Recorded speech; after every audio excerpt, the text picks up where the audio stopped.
तो हम बात कर रहे हैं कि क्षेत्रफल में 7वां स्थान है और जनसंख्या में कौन सा है भाई, तो जनसंख्या में जनगणना वर्ष 2011, जनगणना वर्ष, यहां पर हम बात कर रहे हैं ये जनगणना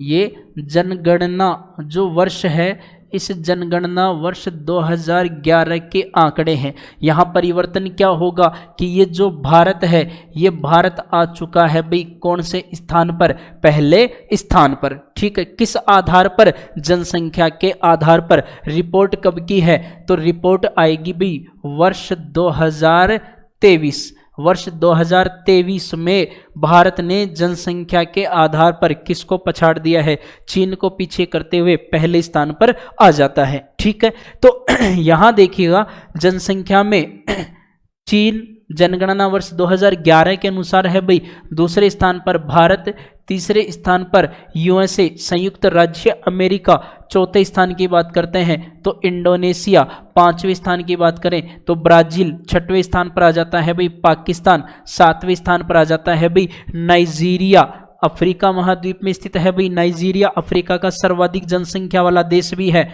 और यहां बात करते हैं 8वें स्थान पर बांग्लादेश, 9वें स्थान पर आ जाता है दोस्तों रूस और 10वें स्थान पर आ जाता है जापान। जापान जो है ये 10वें नंबर पर सबसे ज्यादा जनसंख्या रखने वाला देश हो जाता है। यही अगर हम क्षेत्रफल का जो घटता क्रम है, क्षेत्रफल का जो अवरोही क्रम है, घटता क्रम जो है, इस आधार पर देखें विश्व का सबसे बड़ा जो देश है ये आ जाता है रूस, दूसरे स्थान पर आ जाता है भाई कनाडा क्षेत्रफल में, तीसरे स्थान पर आता है USA United state of America संयुक्त राज्य अमेरिका, चौथे स्थान पर आ जाता है चीन, पांचवें पे है ब्राजील, छठवें पे है ऑस्ट्रेलिया और 7वें स्थान पर आ जाता है अपना भारत। अब देखो प्रश्न बनता है कि भारत किन देशों से छोटा है, भारत किस देश से बड़ा है। तो दोस्तों यहां बात कर रहे हैं अब जो क्षेत्रफल छोटा होने वाला है भारत से, ये अर्जेंटीना का तो 8वें नंबर पर आ गया। 9वें नंबर पर अगर हम बात करते हैं तो कजाकिस्तान आ जाता है और 10वें नंबर पर आ जाता है दोस्तों अल्जीरिया। ठीक है, तो क्षेत्रफल में हमने देखा 32,87,263 वर्ग किलोमीटर का जो क्षेत्रफल है ये विश्व के लगभग 2.42% भाग पर फैला हुआ है और स्थान आ जाता है कौन सा, 7वां। ठीक है दोस्तों, तो यहां फटाफट से रिवीजन मार लीजिएगा कि क्षेत्रफल में तो कौन कौन से बड़े देश हैं विश्व में और जनसंख्या में कौन कौन से बड़े देश आ जाते हैं। अब देखो जो भारत का विस्तार हमने देखा, इस विस्तार के बाद में एक महत्वपूर्ण जो बिंदु अपना है यह आता है भारत की सीमाओं को लेके। भारत एक विशाल आकार का लगभग 32,87,263 वर्ग किलोमीटर जो क्षेत्र है, इस वर्ग किलोमीटर क्षेत्र में फैले हुए इस विशाल आकार के भारत में अगर हम देखें तो दोस्तों दो प्रकार की यहाँ सीमाएं बनती हैं।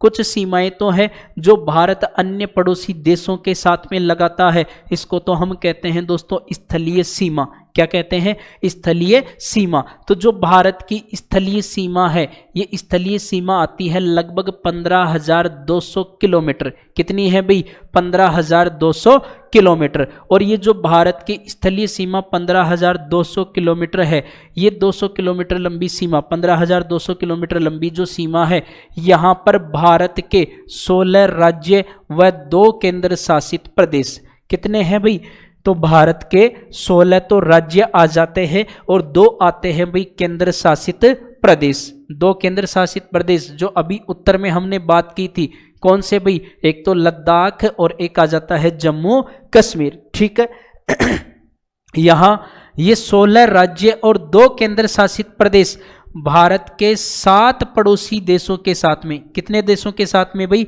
7 पड़ोसी देशों के साथ में सीमा बनाने वाले हैं। और इन 7 पड़ोसी देशों की अगर हम बात करें तो यहां पर आ जाते हैं भाई पाकिस्तान, दूसरे नंबर पर है अफगानिस्तान, तीसरा जो देश आता है चीन, चौथा आ जाता है भाई नेपाल, पांचवा आ जाता है भूटान, छठवां आ जाता है म्यांमार और सातवां आ जाता है बांग्लादेश। तो भारत की स्थलीय सीमा, सीमा की लंबाई, संबंधित संघ राज्य क्षेत्र और संबंधित जो देश हैं ये हमने देख लिए हैं। ठीक है, यहां अगर हम भारत की जो जलीय सीमा देख रहे हैं तो ये जलीय सीमा यहां पर आ जाती है भाई कुल, तो कुल जलीय सीमा जो आती है वो 7516.6 किलोमीटर। कुल इसलिए लगाया है क्योंकि भारत की जो मुख्य भूमि है यहाँ पर भी जलीय सीमा लगती है और इस मुख्य भूमि के अलावा अपने कुछ द्वीप समूह आ जाते हैं। तो मुख्य भूमि प्लस द्वीप समूह, यहाँ जो कुल जलीय सीमा है, इस कुल जलीय सीमा पर हम बात कर रहे हैं एक तो मुख्य भूमि की, और इस मुख्य भूमि के साथ में आ जाते हैं कौन से, द्वीप समूह क्षेत्र। कौन से आ रहे हैं भाई, द्वीप समूह क्षेत्र, जिनमें अंडमान निकोबार और लक्षद्वीप समूह की बात कर रहे हैं। अब देखिए इस कुल जलीय सीमा में से अगर हम मुख्य जलीय सीमा की बात करते हैं तो ये सीमा आती है दोस्तों 6100 किलोमीटर, 6100 किलोमीटर। और इस 6100 किलोमीटर लंबी सीमा पर, इस तटीय सीमा पर, कोस्टल लाइन पर भारत के 9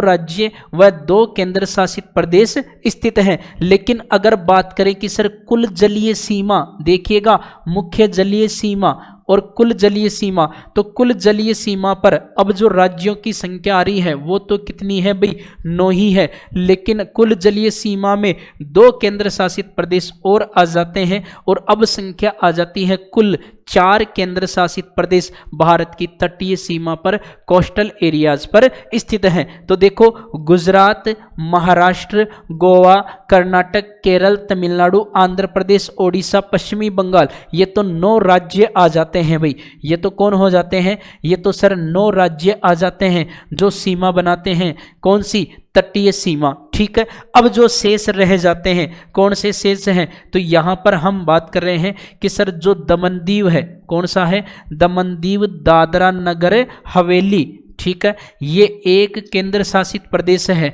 दमनदीव व दादरा नगर हवेली ये तो एक केंद्र शासित प्रदेश है। लक्षद्वीप समूह है, ये दूसरा केंद्र शासित प्रदेश है।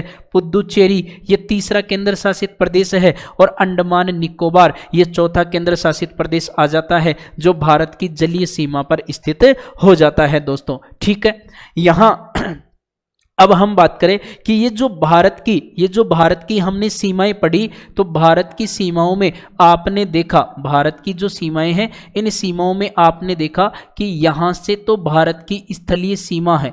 ये जो लाइन आप देख रहे हैं ये भारत की स्थलीय सीमा है और इस स्थलीय सीमा की लंबाई लगभग 15,200 किलोमीटर हमने ली है। ठीक है, तो इस सीमा पर भारत के जो 16 राज्य हैं, इस सीमा पर भारत के जो 16 राज्य हैं और 2 केंद्र शासित प्रदेश हैं, तो यहां देखिएगा ये वाले 2 केंद्र शासित प्रदेश थे, जम्मू कश्मीर और लद्दाख, जम्मू कश्मीर और लद्दाख। तो यहाँ जो स्थलीय सीमा हम देख रहे हैं, इस स्थलीय सीमा को हम अंतरराष्ट्रीय सीमा भी कह सकते हैं। क्या कहेंगे दोस्तों, अंतरराष्ट्रीय सीमा भी हम कह देंगे। भारत की अंतरराष्ट्रीय सीमा कुल कितने देशों के साथ लगती है, कुल देश कितने भाई, तो कुल देश आ जाते हैं 7। इन 7 देशों में सबसे लंबी अंतरराष्ट्रीय सीमा, इन 7 देशों में सबसे लंबी जो अंतरराष्ट्रीय सीमा है, ये सबसे लंबी अंतरराष्ट्रीय सीमा लगती किसके साथ में है, तो ये लगती है दोस्तों बांग्लादेश के साथ में। किसके साथ में है, बांग्लादेश के साथ में। यहां पर ये जो लाइन आप देख रहे हैं पश्चिमी बंगाल, पश्चिमी बंगाल के बाद में यहां से असम, असम के बाद में मेघालय और मेघालय के बाद में त्रिपुरा और यहाँ से मिजोरम तक, तो ये वाला जो भाग आप देखेंगे ये आ जाता है भाई बांग्लादेश। बांग्लादेश के साथ में सबसे लंबी जो सीमा आती है ये आ जाती है लगभग 4096.7 किलोमीटर लंबी। ठीक है, तो 4096.7 किलोमीटर लंबी जो सीमा है ये सबसे लंबी अंतर्राष्ट्रीय सीमा है। और इस सबसे लंबी अंतर्राष्ट्रीय सीमा पर भाई सीमा बना रहे हैं तो पश्चिमी बंगाल सीमा बना देता है। यहाँ से हमने असम की बात की है, उसके बाद में देखेंगे तो मेघालय आ जाता है, मेघालय के बाद में भाई त्रिपुरा आ जाता है, और त्रिपुरा के बाद में आ जाता है मिजोरम। कौन आ जाता है? मिजोरम आ जाता है। इस आधार पर देखें तो भाई अब सबसे छोटी जो अंतरराष्ट्रीय सीमा है ये लगती है किसके साथ में? अफगानिस्तान के साथ में। लगभग 106 किलोमीटर लंबी सीमा। कितनी लंबी है भाई? 106 किलोमीटर लंबी सीमा। और ये लगती कहां पर है? ये भारत का जो उत्तरी भाग आप यहां देख रहे हैं लद्दाख, और ये जो लद्दाख वाला भाग है, ठीक है, आप सोचेंगे कि सर हमने कभी देखा ही नहीं, तो गौर से देखिएगा ये जो पाक अधिकृत है, पाकिस्तान ऑक्यूपाइड कश्मीर के उत्तरी भाग में देखेंगे तो ये जो सीमा आ रही है ये लगती है भाई अफगानिस्तान के साथ में। तो कौन सा आ गया? तो यहां पर आ जाता है सर लद्दाख। कौन आ जाता है? लद्दाख केंद्र शासित प्रदेश आ जाता है। बात कर ली हमने कि कौन कौन से 7 देश थे जो अंतरराष्ट्रीय सीमा पर स्थित हो जाते हैं दोस्तों, ठीक है। अब देखिए यहां जो 7 देश हैं, यहां जो 7 देश हैं जो भारत के साथ में स्थलीय सीमा बना रहे हैं, इन स्थलीय सीमा पर स्थित इन 7 देशों के अन्य कौन कौन से बिंदुओं पे चर्चाएं करनी है। तो पहला जो देश आता है भी पाकिस्तान। कौन सा आ जाता है? पाकिस्तान। और पाकिस्तान की राजधानी क्या है भाई? तो पाकिस्तान की राजधानी क्या है सर? पाकिस्तान की राजधानी है इस्लामाबाद। कौन सी राजधानी है सर? पाकिस्तान की राजधानी आ जाती है इस्लामाबाद। और ये जो पाकिस्तान है ये लगभग 3323 किलोमीटर लंबी सीमा अपने भारत के साथ में लगाता है। भारत और पाकिस्तान के मध्य अंतरराष्ट्रीय सीमा की लंबाई कितनी आई? तो सर 3323 किलोमीटर। कितनी है भाई? 3323 किलोमीटर लंबी सीमा है। और इस अंतरराष्ट्रीय सीमा को कहा जाता है रेड क्लिफ लाइन। गौर कीजिएगा, देश कौन सा है?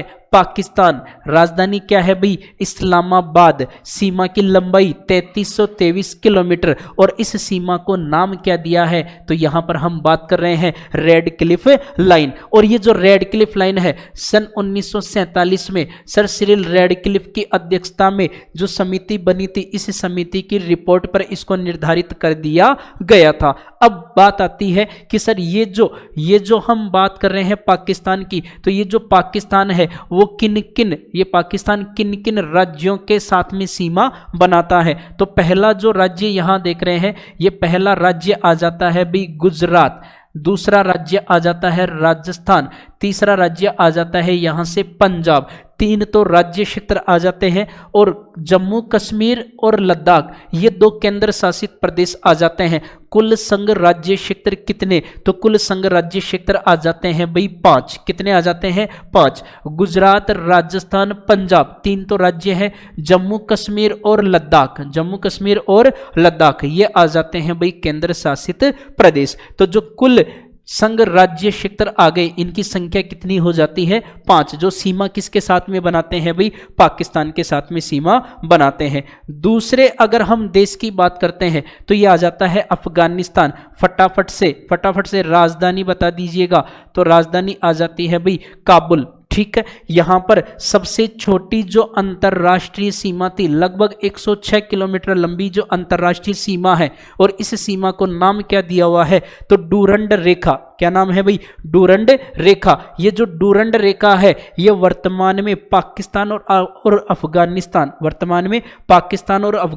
के मध्य भी स्थित है भाई। तो भारत और अफगानिस्तान के मध्य कौन सी है? डूरंड रेखा। और ये जो डूरंड रेखा है इसका निर्धारण लगभग 1896 ईस्वी में जो ब्रिटिश प्रतिनिधि थे, कौन? सर डूरंड, और जो अफगान सरदार थे रहमान खान, इन दोनों के मध्य लगभग 94 ईयर्स के लिए एक समझौता हुआ था।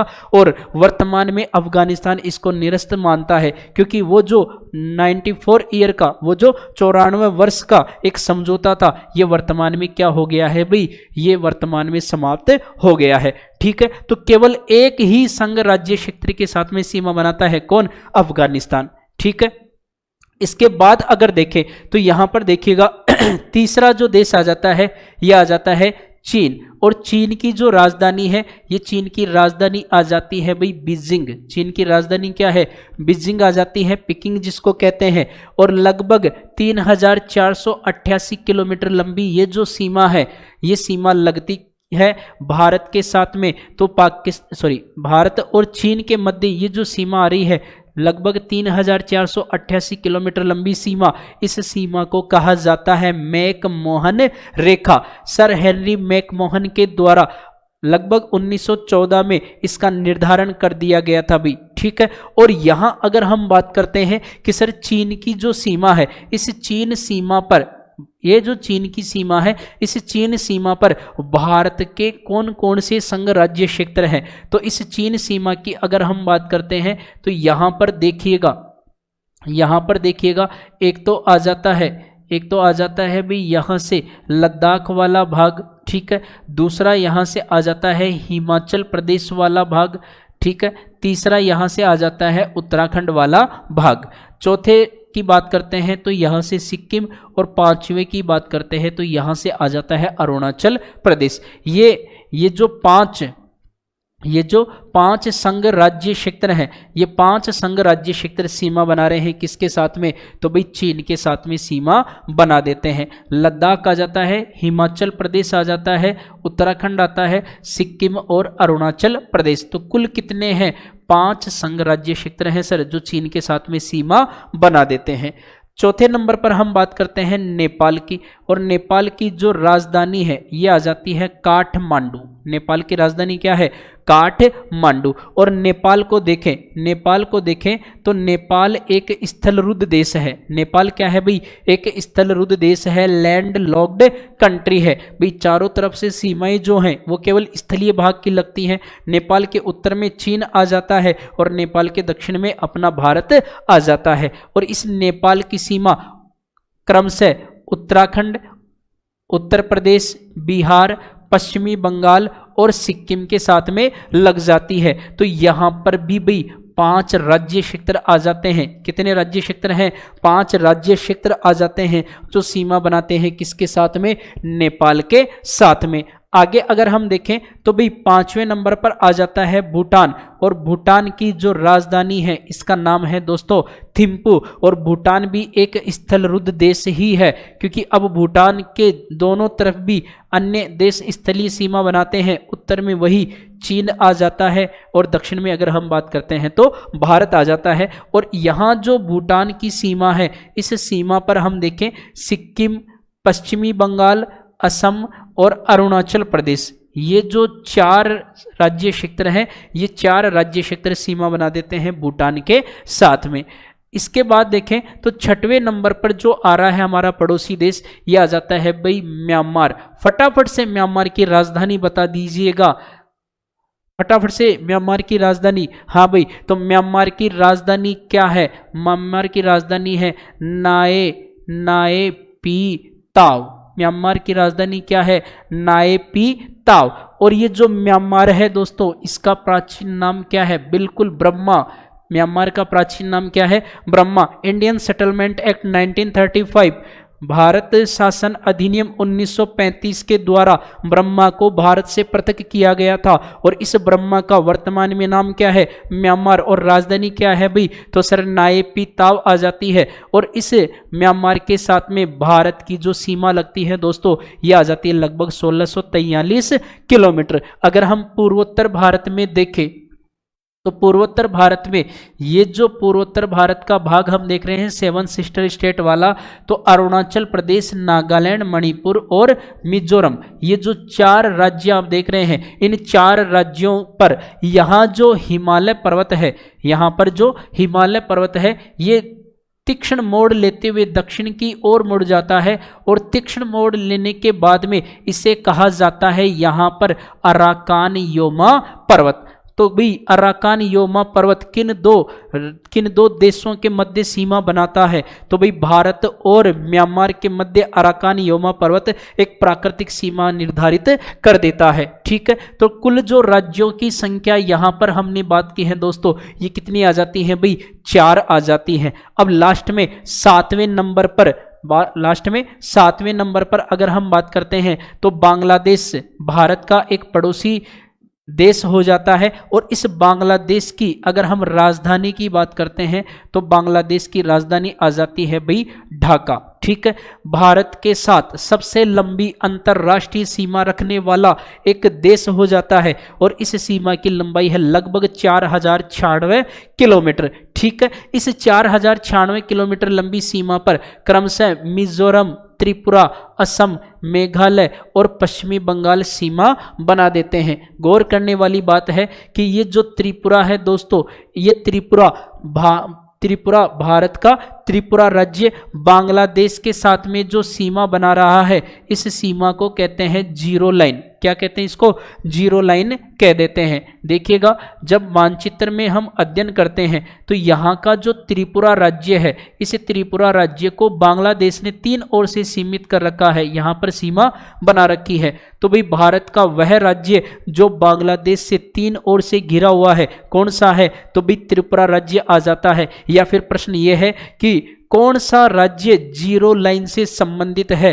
भारत का कौन सा राज्य जीरो लाइन से संबंधित है? तो भाई कौन सा राज्य आ जाता है? त्रिपुरा आ जाता है, जो जीरो लाइन से संबंधित हो जाता है। तो यहाँ पर हम बात कर रहे हैं किसकी? जीरो लाइन की। और ये जो जीरो लाइन है ये बनी हुई है किस किस के मध्य? भारत का त्रिपुरा और बांग्लादेश के मध्य। तो बताओ कुल कितने देश हैं जो भारत की अंतरराष्ट्रीय सीमा, भारत की स्थलीय सीमा पर स्थित हैं? तो देशों की संख्या आती है 7। सबसे लंबी सीमा बनाने वाला, तो सबसे लंबी सीमा बनाने वाला कौन सा है भाई? तो यहां पर बांग्लादेश आ जाता है, जो लगभग 4096.6 किलोमीटर लंबी सीमा निर्धारित कर देता है दोस्तों। ठीक है, इसके बाद अगर देखें तो स्थलीय सीमा के बाद में भारत की आती है जलीय सीमा। भारत की कौन सी सीमा की हम बात करेंगे?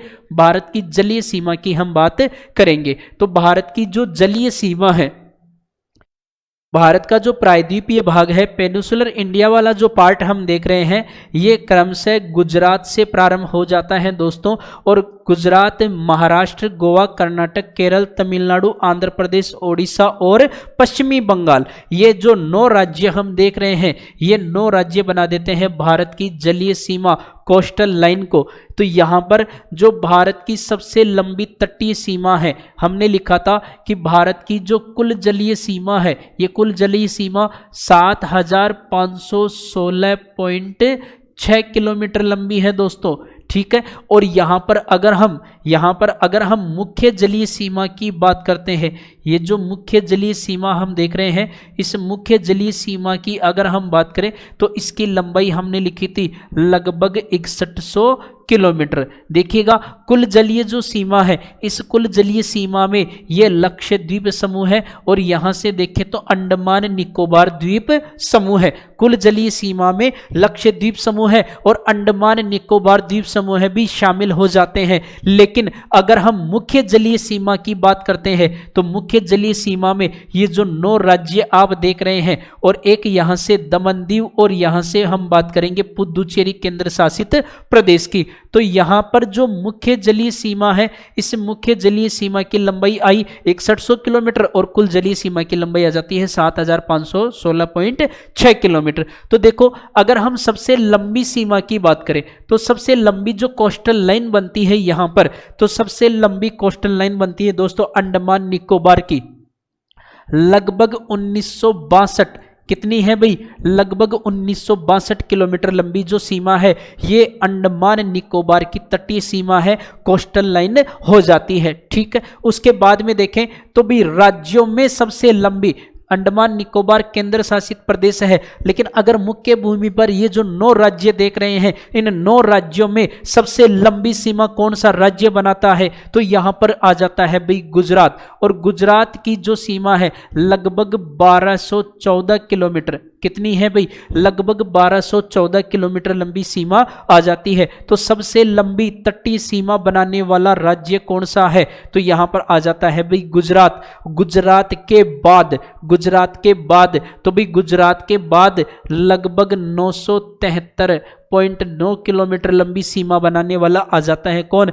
आंध्र प्रदेश। कौन सा राज्य है भाई? आंध्र प्रदेश। राज्यों में सबसे लंबी पूछेगा तो गुजरात आ जाता है। गुजरात के बाद राज्य में सबसे लंबी सीमा बनाने वाला तो भाई आंध्र प्रदेश आ जाता है। और आंध्र प्रदेश के बाद में देखेंगे तो तमिलनाडु जो है वो आंध्र प्रदेश से छोटी तटीय सीमा रखता है, लगभग 906 किलोमीटर लंबी। ठीक है, यहां अगर हम सबसे छोटी सीमा की बात करते हैं, सबसे छोटी जो तटीय सीमा लग रही है, जलीय सीमा जो लग रही है वो आ जाती है दमन की, लगभग 42 किलोमीटर लंबी सीमा दमन की लगती है भाई। पुदुचेरी की अगर हम बात करते हैं तो लगभग 47 किलोमीटर लंबी जो सीमा है ये पुदुचेरी के साथ में लग जाती है। और अब राज्यों की बात कर रहे हैं, राज्यों में सबसे छोटी, राज्यों में सबसे छोटी और राज्यों में सबसे लंबी, तो राज्यों में सबसे लंबी गुजरात की और राज्य में सबसे छोटी आ जाती है भाई गोवा की, लगभग 101 किलोमीटर, लगभग 101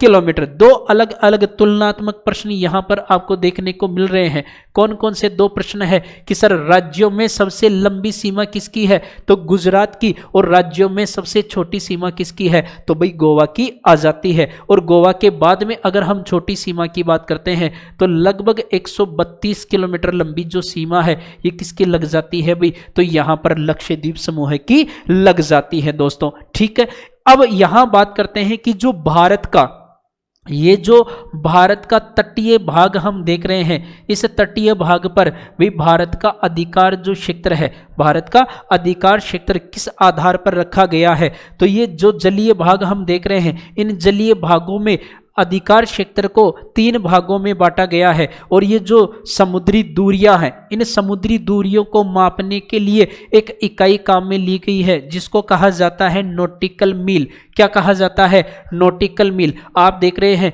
यहां हमने बात की है कि जो भारत है, इस भारत की प्रादेशिक जलीय सीमा कितनी लंबी है? तो हमने लिखा है 12 नॉटिकल मील। कितनी है दोस्तों?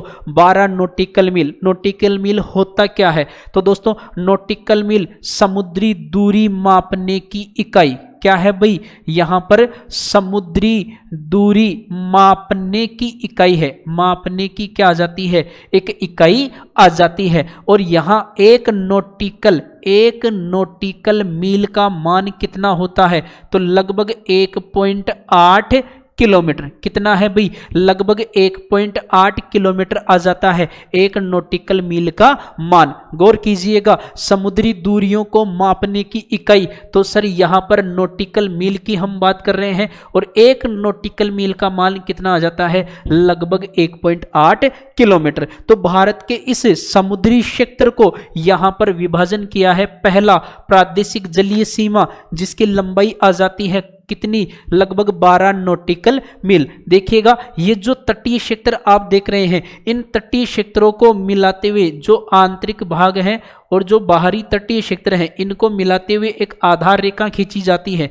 इस आधार रेखा के आगे, इस आधार रेखा के आगे जो 12 नॉटिकल मील का क्षेत्र है, आधार रेखा के आगे जो 12 नॉटिकल मील का क्षेत्र है, इसको कहा जाता है प्रादेशिक जलीय सीमा। और ये जो लाइन आप देख रहे हैं, इस आधार रेखा के आगे हमने कितना लिया है भाई? इस आधार रेखा के आगे जो टेरिटरी लाइन है, यानी भारत की जो प्रादेशिक सीमा है, इस सीमा की लंबाई आ जाती है 12 नॉटिकल मील। यहां पर भारत का संपूर्ण अधिकार क्षेत्र होता है। उसके बाद में इस आधार रेखा से ही आगे अगर हम बात करें 24 नॉटिकल मील की, हम बात कर लेते हैं दोस्तों 24 नॉटिकल मील की, तो इसको कहा जाता है संलग्न क्षेत्र सीमा। और यहां वो क्षेत्र है जहां पर भारत प्रदूषण से संबंधित या फिर आयात निर्यात से संबंधित शुल्क वगैरह जो लगाता है। ठीक है, तो विशेष जो व्यापारिक समझौते यहां पर किए जाते हैं, प्रदूषण से संबंधित जो योजना यहां लागू की जाती है, तो वो कितनी आ जाती है? यह आ जाती है लगभग 24 नॉटिकल मील। तो भारत का संलग्न क्षेत्र सीमा की लंबाई कितनी है? 24 नॉटिकल मील। और इसके बाद में देखें तो आधार रेखा से आगे, इस आधार रेखा से आगे लगभग 200 नॉटिकल मील का जो क्षेत्र आता है इसको कहा जाता है दोस्तों अनन्य क्षेत्र सीमा। कितनी लंबाई है? 200 नॉटिकल मील है। यहाँ समुद्री क्षेत्र में विभिन्न जो संसाधन है, इन विभिन्न संसाधनों का जो खोज कार्य है, ये खोज कार्य भारत के द्वारा किया जा सकता है। इसके आगे के भाग को कहा जाता है बाहरी सागर। इसके आगे के भाग को 200 नॉटिकल मील का आगे का जो क्षेत्र है इसको कहा जाता है बाहरी क्षेत्र, बाह्य महासागर, जहां सभी देशों का समान रूप से क्या हो जाता है दोस्तों? अधिकार हो जाता है। तो ये जो जलीय सीमा आपने देखी, इस जलीय सीमा पर कुल कितने राज्य हैं? तो भाई 9 राज्य हैं। कुल कितने केंद्र शासित प्रदेश हैं? तो कुल केंद्र शासित प्रदेशों की संख्या आ जाती है भाई 4। कौन कौन से? दमन दीव व दादरा नगर हवेली पहला आ जाता है, पुदुचेरी दूसरा आ जाता है, लक्षद्वीप समूह है तीसरा आ जाता है, और अंडमान निकोबार द्वीप समूह है चौथा आ जाता है। यहां पर हमने बात की राज्यों में सबसे लंबी, तो भाई गुजरात की आ जाती है, और राज्यों में सबसे छोटी तो भाई गोवा की सीमा आ जाती है। ये हमारे क्या थे? ये हमारे जलीय क्षेत्र हो जाते हैं। ठीक है, एक विशेष तथ्य कि जो पुदुचेरी केंद्र शासित प्रदेश हमने पढ़ा, यहां जो पुदुचेरी केंद्र शासित प्रदेश हमने पढ़ा दोस्तों, इस पुदुचेरी केंद्र शासित प्रदेश को अगर देखें तो पुदुचेरी केंद्र शासित प्रदेश का विस्तार कितने राज्यों में है? पुदुचेरी केंद्र शासित प्रदेश का जो विस्तार है, ये विस्तार कितने राज्यों में आ जाता है? तो पुदुचेरी को हम देखते हैं, पुदुचेरी का विस्तार हमें अलग अलग राज्यों में देखने को मिलता है। एक यहाँ जो केरल वाला भाग है, इस केरल के तटीय क्षेत्र पर, इस केरल के तटीय क्षेत्र पर अगर देखें तो केरल के तटीय क्षेत्र पर हमें पुदुचेरी का एक जो जिला है, ये जिला देखने को मिलता है। इस जिले का नाम है भाई माहे। जिले का नाम क्या है? माहे। तो माहे जो है ये आता है कहां पर? केरल में। उसके बाद में देखें तो 2 क्षेत्र जो आते हैं, एक का नाम तो आता है पुदुचेरी, एक तो आ जाता है पुदुचेरी, और एक आ जाता है कराईकल। कराईकल और पुदुचेरी ये दोनों आते हैं भाई तमिलनाडु में। कौन से राज्य में? तमिलनाडु में। और तीसरा आ जाता है आंध्र प्रदेश में, जिसका नाम है यनम। क्या आ जाता है भाई? यनम। ये फ्रांसीसियों की व्यापारिक कोठियां थी, फ्रांसीसियों के व्यापारिक केंद्र थे। कौन कौन से? माहे जो कि केरल में है, पुदुचेरी कराईकल जो कि तमिलनाडु में है, और यनम जो कि आंध्र प्रदेश में है। इन सभी को नवंबर 1954 को भारतीय संघ में शामिल कर लिया गया था। तो कुल कितने राज्य हैं? तो यहां पर हमने बात की सर 3 राज्य हैं। पहला राज्य केरल आ जाता है, दूसरा राज्य आ जाता है भाई तमिलनाडु। दूसरा राज्य कौन सा आ जाता है? तमिलनाडु। और तीसरे राज्य की बात करें तो तीसरा राज्य आ जाता है भाई आंध्र प्रदेश। तीसरा राज्य कौन सा है? आंध्र प्रदेश। भाई किस राज्य में विस्तार नहीं है? ऐसा कोई प्रश्न मिले किस राज्य में विस्तार नहीं है, तो केरल, तमिलनाडु और आंध्र प्रदेश। केरल, तमिलनाडु और आंध्र प्रदेश, इनके अलावा किसी भी राज्य में पुदुचेरी केंद्र शासित प्रदेश का विस्तार नहीं है। तो दोस्तों ये था अपना पहला भूगोल का सामान्य परिचय और इसके नामकरण से संबंधित चैप्टर। ठीक है, धन्यवाद। नेक्स्ट क्लास में हम बात करेंगे भारत का जो भौगोलिक परिदृश्य है, इस भौगोलिक परिदृश्य में भारत के जो भौतिक विभाजन है, इन भौतिक विभाजनों की कौन कौन सी विशेषताएं हैं। तब तक के लिए धन्यवाद। जय हिंद, जय भारत।